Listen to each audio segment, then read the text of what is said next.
You ask Tiger to calculate. This deals with finding the midpoint between 2 points. The midpoint between the 2 points is 0.5, -7. Let's solve it step by step. Plot the 2 points and calculate the midpoint using the formula. The coordinates of point 1 are, x1 equals -4, y1 equals -7.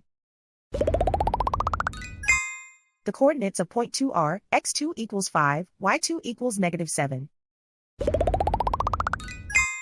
PM represents the midpoint of the 2 points.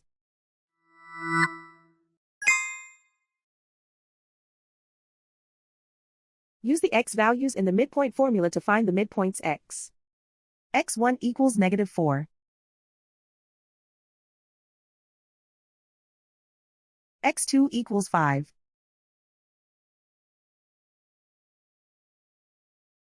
Simplify the arithmetic.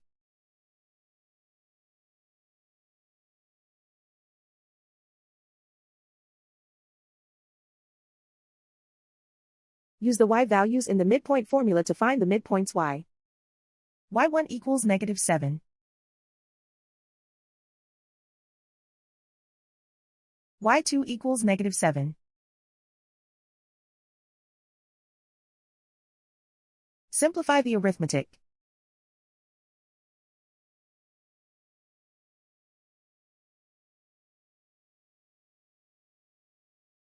And so, the midpoint is 0.5, -7.